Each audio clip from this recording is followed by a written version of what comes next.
Shalom అలేఖిం, షాలోమ్ అలేఖిం, షాలోమ్ అలేఖిం. దేవుని యొక్క లేఖన భాగం ధ్యానం చేద్దాం. The book of Isaiah chapter 35 verse 1. యెషయా గ్రంథం 35వ అధ్యాయము 1వ వచనం. అరణ్యమును ఎండిన భూమి సంతోషించును, అడవి ఉల్లసించి కస్తూరి పుష్పం వలె పూయును. అది బహుగా పూయుచు ఉల్లసించి సంగీతమును పాడును. అరణ్యమును ఎండిన భూమి సంతోషించును. ఈ లేఖన భాగాన్ని ధ్యానం చేద్దాం. పరిశుద్ధాత్మ దేవుడు గొప్ప సత్యాలను మనకు అందిస్తున్నాడు. పరిశుద్ధాత్మ దేవుడు గొప్ప సత్యాలను అందిస్తున్నాడు. ఎండిన భూమి, అరణ్యము. ఇక్కడ చూస్తే అంతా ఒక అరణ్యం మాదిరి ఉన్నది. ఎండిన భూమి మానవుని యొక్క పాప ఫలితముగా దేవుడు అన్నాడు, ఆదాము చేసిన ఆ పాపానికి నేలను శపించాడు దేవుడు. ఆదాము పాపమును బట్టి నేల శపించబడ్డది.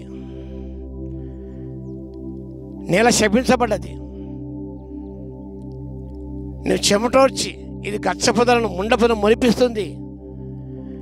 నువ్వు మన్నెగరగా మన్నైపోతావు. మన్ను చేరు వరకు కూడా నీవు శ్రమించి కష్టపడి నీ సాగు చేసుకోవాలి. దేవుడు సెలవిచ్చాడు. మానవ పాప ఫలితముగా ఈనాడు అడవులు ఏర్పడుతూనే ఉన్నాయి, భూములు ఎండిపోతూనే ఉన్నాయి. ఇసుక గమనించినప్పుడు ఒక నది వల్ల ప్రవహిస్తున్నది. ఇటీవల వీడియో క్లిప్ చూస్తాను. ఇరాక్ ప్రదేశంలో ఇసుక నేల, అవి నీటి అలా ప్రవహిస్తూనే ఉన్నాయి. ఎన్నో విషయాలు చోటు చేసుకుంటున్నాయి, కానీ విని ఎరగని విషయాలు. బైబిల్ సందేశం అందిస్తున్నది. అరణ్యము ఎండిన భూమి సంతోషించును. God redeem his people, redeem his land. ఇది దాస్యానికి లోనే ఉన్నది కాబట్టి ఇది విడిపించబడుతుంది, ఇది సస్యశ్యామలమవుతుంది. ఎండమావులు నీటి మడుగులగును, ఎండమావులు మడుగులగును. ఎండిన భూమిలో నీటి బుగ్గలు పుట్టును. నక్కలు పడుకున్న వాటి ఉనికి పట్టులో చెమ్మును, తుంగగడ్డి మేతయు పుట్టును. అరణ్యంలో నీళ్ళు ఉవ్వుకును.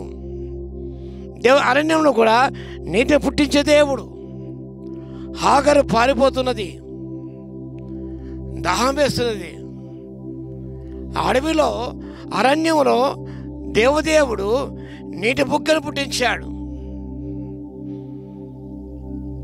అనగా అసాధ్యమైన విషయాలు మన దేవుడు జరిగిస్తాడు. అరణ్యములో ఎండిన భూమిలో ఆయన నీళ్లను ఉపయోగించేసే దేవుడు.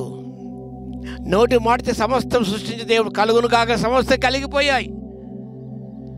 అవేన పరిపాలన గమనించినప్పుడు ఆ మెస్సియానిక్ కింగ్డమ్, మిలేనియం కింగ్డమ్లో ఇవన్నీ కూడా సంభవిస్తాయి.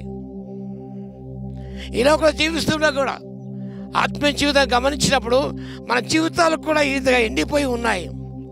ఇక్కడ ఎండిపోయిన చెట్టు మనం చూస్తున్నాం, ఇది ఎండిపోతున్నది.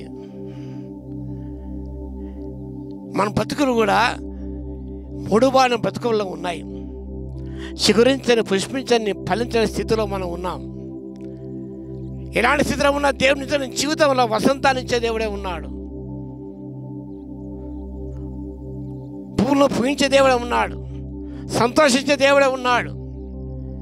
లేఖన భాగంలో లూకా సువార్తలో జకరియా దంపతులు మనం గమనిస్తాం. వారు యాజక ధర్మం నిర్వర్తిస్తున్నారు. వారి జీవితంలో సంతోషం లేదు. మూడువాన జీవితాలు వారివి. సంతానం కూడా ఎదురు చూస్తున్నారు. కానీ నమ్మకంగా దేవునికి సేవ చేస్తూనే ఉన్నారు. వారి జీవితాలు ఎండిపోయిన జీవితాలు ఉన్నాయి. మూడువారం బ్రతుకులు వారివి. మూడువారం బ్రతుకులు దేవుడు చిగురింపజేశాడు. జకరియా, నీ ప్రార్థన వినపడ్డాయి. నీ భార్య ఎలిజబెత్ గర్భం నుంచి కుమారుని కంటుంది. యోహాను పేరు పెడతావు. నీ ప్రార్థన వినపడ్డాయి. మూడువారం బ్రతుకులో దేవుడు పుష్పింపజేసే దేవుడే ఉన్నాడు. ఆ వృద్ధాపిన వారు చిగురించే దంపతులుగా ఉన్నారు. దేని వాక్యం సెలవిస్తుంది. వారి ముసలితనం మందు సారముగా పచ్చగా ఉందరు. Flourish in old age. వృద్ధాప్యలో ఉన్నప్పుడు కూడా ముడువాల జీవితాల దేవుడు చిగురింపచేసే దేవుడు, పుష్పింపచేసే దేవుడు, అద్భుతాలు జరిగించే దేవుడు ప్రభువు యేసుక్రీస్తు. ఆయన అరణ్యములో నీళ్ళు ఉవ్వుకును. నీళ్ళని ప్రదేశాలు కూడా దేవుడు ఆనాడు ఏతిగా హాగుల నీటిని ఇచ్చాడు. ఈనాడు కూడా దేవుడు మనకు సమస్తాన్ని ఇస్తున్నాడు. మన జీవితాలు ఎండిన భూమిగా మారిపోయినాయో ఆ ఎండిన భూమిలో దేవుడు ఒక జీవిత నదిగా ప్రవహిస్తాడు. ఆయన ఇన్వైట్ చేయాలి, ఆహ్వానించాలి. జీవజల నిధి అయిన ప్రభుని ఆహ్వానించినప్పుడు నీ జీవితంలో ఆయన జీవ నదిలో ప్రవేశిస్తాడు. ఎండిన వంటి నీ భూమి, నీ హృదయం అనేది సస్యశ్యామలంగా మారిపోతుంది. ఎండమావులు మడుగులగును, ఎండిన భూమిలో నీటి బుక్కలు పుట్టును. ఎండిన బతుకులు దేవుడు దీవించే దేవుడు ఉన్నాడు. అలా శక్తి ఉన్నది, ఆ ప్రభావం ఉన్నది. సంతోషింపజేస్తాడు ఆయన. ఎగిరి గంతులేస్తావు నీవు, ప్రభువుని దేవుడు పరిగెత్తుతావు నీవు ఆ శక్తిని ప్రసాదించబడినప్పుడు. కాబట్టి ప్రియులారా, ఈ వాక్య భాగం జ్ఞాపకం చేసుకుంటూ నీ జీవితం ఏడుచుకొని ఒకసారి జ్ఞాపకం చేసుకో. ఎండిన భూమి వలె ఉన్నదా? అడవులు ఎడారి వలె ఉన్నదా? ఎడారిలో కూడా దేవుడు జీవజల నదులు ప్రవహింపచేస్తాడు. నువ్వు ప్రార్థించే, ప్రభువా నాలో ప్రవహించుము తండ్రి, నాలో ప్రవహించుము నాయన. నా జీవితాన్ని ప్రభువా, ఎండిన నా జీవితాన్ని, మూడవ నా జీవితం పుష్పింపచేయము తండ్రి. ఫలభరితం చేయి, నన్ను ప్రార్థన చేయి. ఆయన నీలో ఒక జీవజల నదిగా ప్రవేశించి నీ జీవితాన్ని చిగురింపచేస్తాడు, పుష్పింపచేస్తాడు, ఫలభరితం చేస్తాడు, సంతోషభరితంగా చేస్తాడు.